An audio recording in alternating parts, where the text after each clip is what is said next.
গোৰ্খা উন্নয়ন পৰিষদ অসম চৰকাৰৰ যুগত গোৰ্খা জাতীয় জনগোষ্ঠীয় সংগঠনৰ আৰু অসমবাসী ৰাইজৰ সহযোগত গোৰ্খা সাংস্কৃতিক মহোৎসৱ 2026 আজিৰ যি সুন্দৰ আয়োজন আহিয়ে মোৰ মনটো ভৰি গৈছে। সুন্দৰভাৱে এই সাংস্কৃতিক মহোৎসৱৰ আয়োজন কৰিছে গোৰ্খা উন্নয়ন পৰিষদে। আজি এই অনুষ্ঠানত আমাৰ মাজত উপস্থিত থকা অসম বিধানসভাৰ সন্মানীয় অধ্যক্ষ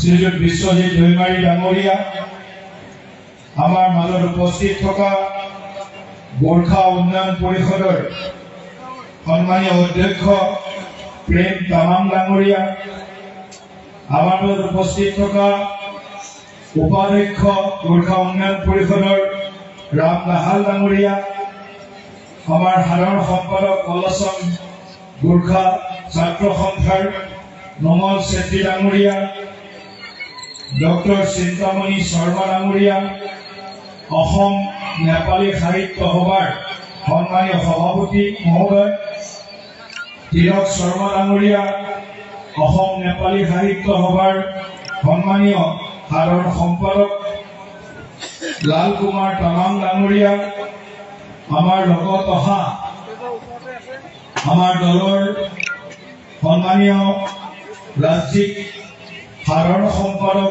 তথা প্ৰাক্তন বিধায়ক ঋতুপৰ্ণ বৰুৱা ডাঙৰীয়া, আমাৰ অন্যতম এগৰাকী সম্পাদক লক্ষীনাথ তাছা ডাঙৰীয়া আৰু আন এগৰাকী সম্পাদক বিতুপন দলে ডাঙৰীয়া, আৰু আমাৰ মাজত আছে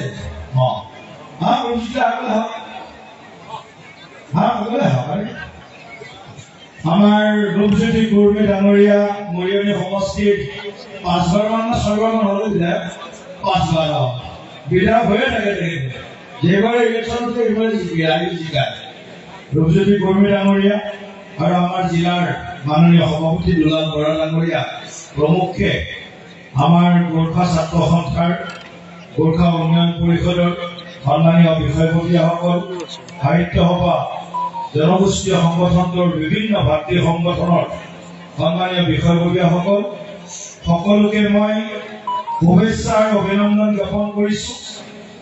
আপোনালোকে দুমাহজোৰা কৰ্মশালাৰ আয়োজন কৰিছিল, সাংস্কৃতিক কৰ্মশালাৰ, আৰু আজিৰে পৰা 29 তাৰিখৰ পৰা 31 তাৰিখলৈকে এই 3দিনীয়া কাৰ্যসূচীৰে ইয়াত সামৰণি বা সদৌ অসম ভিত্তিত আপোনালোকে সাংস্কৃতিক মহোৎসৱৰ যি আয়োজন কৰিছে, মই ভাবো অসমৰ বুলি নহয় ভাৰতবৰ্ষৰ অন্যতম এটি সাহসী চহকী আৰু সাংস্কৃতিকভাৱে আমাৰ পৰম্পৰাৰ ধাৰক আৰু বাহক ৰূপে গোৰ্খা জনগোষ্ঠীয়ে সদায় আমাক অনুপ্ৰাণিত কৰি আহিছে।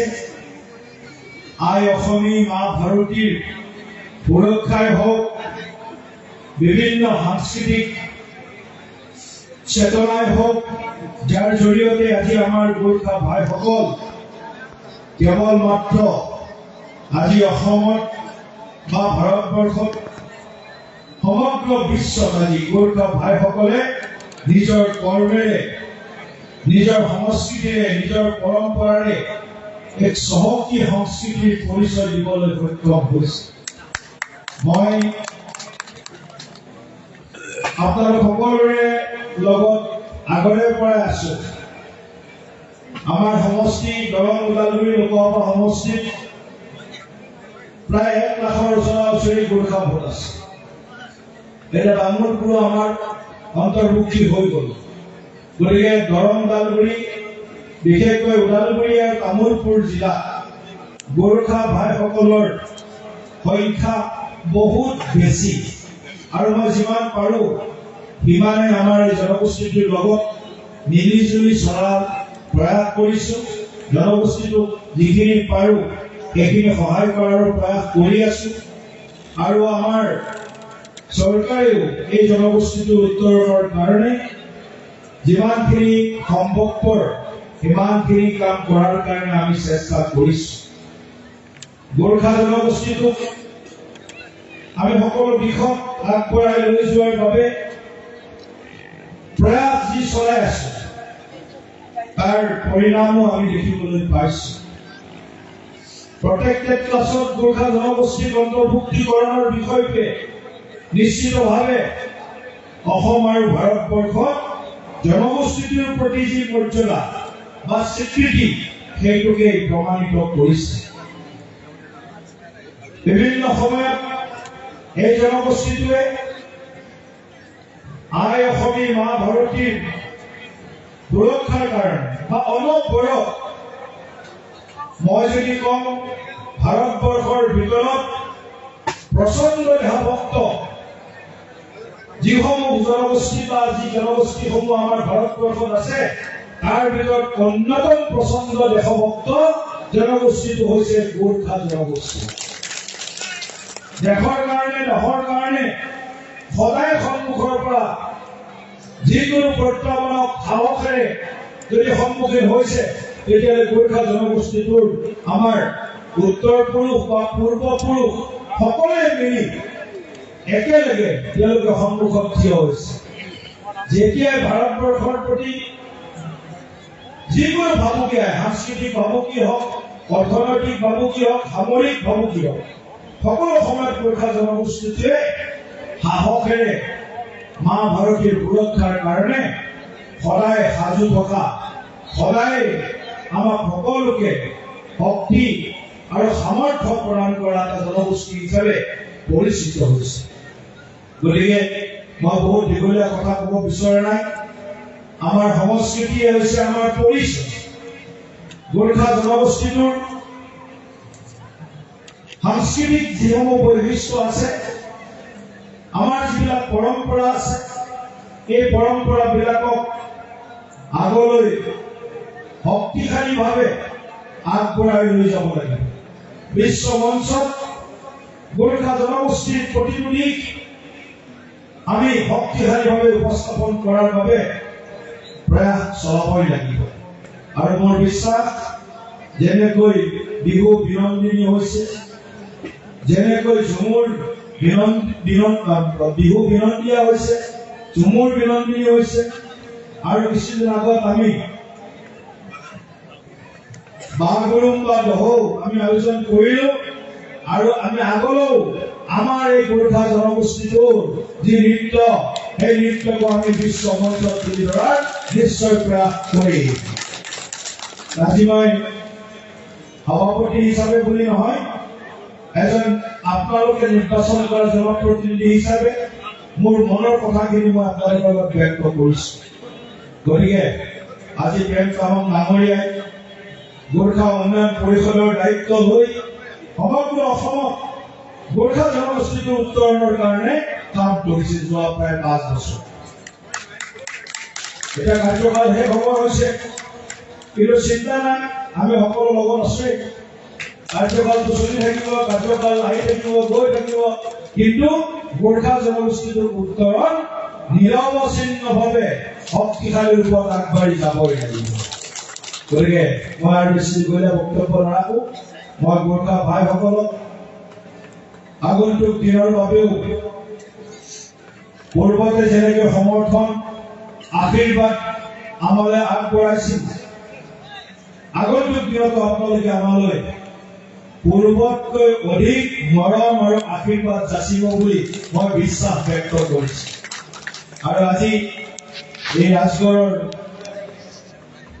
ডিব্ৰুগড় জিলা নহয়, ডিব্ৰুগড় জিলাত পৰে, এই ৰাজগড়ত আপোনালোকে যি সাংস্কৃতিক মহোৎসৱৰ আয়োজন কৰিলে, নিশ্চিতভাৱে আমাৰ সংস্কৃতিক বিশ্ব দৰবাৰত তুলি ধৰাৰ এয়া আপোনালোকৰ বিনম্ৰ প্ৰয়াস বুলি মোৰ মনত ভাৱ জাগৃত হৈছে।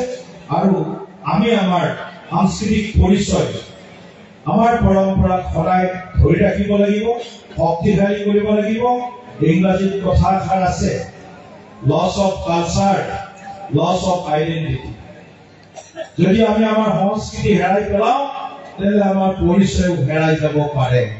গতিকে আমি পৰিচয় হেৰাই যাব দিব নোৱাৰো। আমাৰ সংস্কৃতি আমাৰ পৰম্পৰা সদায় তুলি ধৰি আমি শক্তিশালী পৰা আগুৱাই লৈ যাম।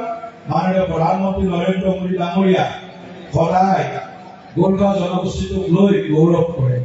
অসমৰ মাননীয় মুখ্যমন্ত্ৰী জনপ্ৰিয় মুখ্যমন্ত্ৰী কৰ্মদক্ষ মুখ্যমন্ত্ৰী ডক্টৰ হিমন্ত বিশ্ব শৰ্মা ডাঙৰীয়াই সদায় গোৰ্খা জনগোষ্ঠীটোক শক্তিশালীভাৱে আগবঢ়াই লৈ যোৱাৰ প্ৰয়াস অব্যাহত ৰাখিছে। আৰু মোৰ ইয়াত থকা বহু বন্ধু আছে। ৰাম দাহালদা আমাৰ তামোলপুৰ জিলাৰে হয়, কৰণ চেত্ৰী আমাৰ তামোলপুৰ জিলাৰে হয়। গতিকে এনেকুৱা আমাৰ বিশ্বজিৎ দৈমাৰী ডাঙৰীয়া বহি আছে পিছফালে। বিশ্বজিৎও আমাৰ লোকসভা সমষ্টিৰ অন্তৰ্গত হয়।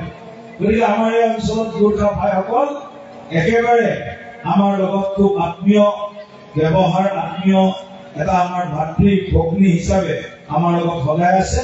গতিকে মই অসমৰ বিভিন্ন প্ৰান্তৰ পৰা অহা পৰম শ্ৰদ্ধেয় আমাৰ অসমৰ অত্যন্ত চহকী সাহসী আৰু সংস্কৃতিৰে যিয়ে বিশ্বৰ মঞ্চত পৰিচয় দিছে, কৰ্মেৰে যি বিশ্বৰ মঞ্চত পৰিচয় দিছে, এই জনগোষ্ঠীটোৰ সামগ্ৰিক উত্তৰণৰ বাবে ঈশ্বৰৰ ওচৰত মই প্ৰাৰ্থনা জনাইছো। আৰু এই মহোৎসৱৰ সকলো কাৰ্যসূচীৰ মই সফলতা কামনা কৰি মোৰ বক্তব্য ইয়াতে সামৰণি কৰিছো। সকলোৱে এবাৰ মোৰ লগত ক'ব, ভাৰত মাতা কি, ভাৰত মাতা কি, ভাৰত মাতা কি, জয় গোৰ্খা, জয় গোৰ্খা, জয় গোৰ্খা। বহুত বহুত ধন্যবাদ।